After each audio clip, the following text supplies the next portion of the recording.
नमस्कार। आज हम एक बहुत ही गहरे सवाल पर बात करने वाले हैं।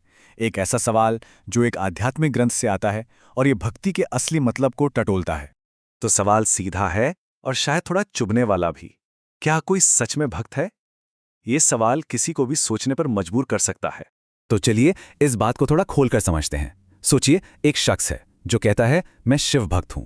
और ये सिर्फ एक बात नहीं है, ये एक पहचान है जो बहुत लोगों के लिए बहुत गहरी चीज है। अब ये पहचान दिखती कैसे है?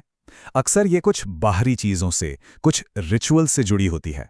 मतलब वो काम जिन्हें देख कर लगता है कि हाँ, ये भक्ति का सबूत है।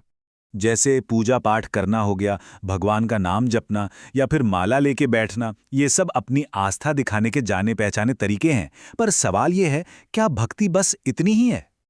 और यहीं से कहानी में एक बहुत बड़ा ट्विस्ट आता है। अब बात बाहरी कर्मकांडों से हटकर अंदर की दुनिया, मतलब मन की चुनौतियों पर आ जाती है। असली टेस्ट तो यहां शुरू होता है। तो पहला सवाल, जब गुस्सा चढ़ता है एकदम सिर पर, तब क्या कोई खुद को रोक पाता है, कंट्रोल कर पाता है? अगला सवाल, जब मन भागता है यहां वहां हजार चीजों में, तो क्या उसे खींचकर वापस लाया जा सकता है? और तीसरा, जब कोई पुरानी बुरी आदत सिर उठाती है, तो क्या उसे ना कहने की हिम्मत होती है? अब देखिए, अगर इन तीनों सवालों का जवाब ना है, तो फिर ये कैसी भक्ति है? ये सवाल बहुत तीखा है, पर सोचने पर मजबूर कर देता है। तो यहां भक्ति की एक पूरी तरह से अलग परिभाषा सामने आती है। ये सिर्फ पूजा पाठ या कहने सुनने की बात नहीं है। ये है आंतरिक नियंत्रण की, सेल्फ कंट्रोल की।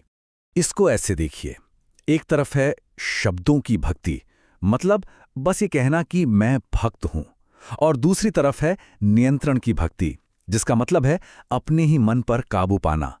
एक सिर्फ बाहर का दिखावा है और दूसरा अंदर का अनुशासन। तो फिर सच्चा भक्त कौन हुआ? सीधी सी बात है, वो जो अपने मन को जीत सके, बस।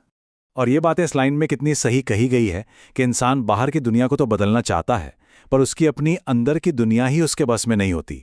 तो सवाल उठता है कि इस रास्ते पर चलकर इस आंतरिक नियंत्रण से हासिल क्या होता है? इसका एंड रिजल्ट क्या है? तो देखिए, इसके 3 बड़े पड़ाव हैं। पहला, अपने मन पर अधिकार। दूसरा, अपनी इच्छाओं, अपनी डिजायर्स पर अधिकार। और तीसरा, अपनी आदतों पर अधिकार। और जब ये हो जाता है, तो नतीजा सिर्फ भक्त बनना नहीं होता, ये उससे बहुत आगे की बात है। ये तो पूरी तरह से बदलकर उस दिव्य शक्ति के साथ एक हो जाना है, जिसे शिवमय होना कहते हैं। तो आखिर में ये सारी बातचीत हमें एक बहुत बड़े सवाल पर लाकर छोड़ देती है कि क्या बाहर की दुनिया को बदलने का पहला कदम पहले अपने अंदर की दुनिया को जीतना है? इस पर सोचिएगा जरूर।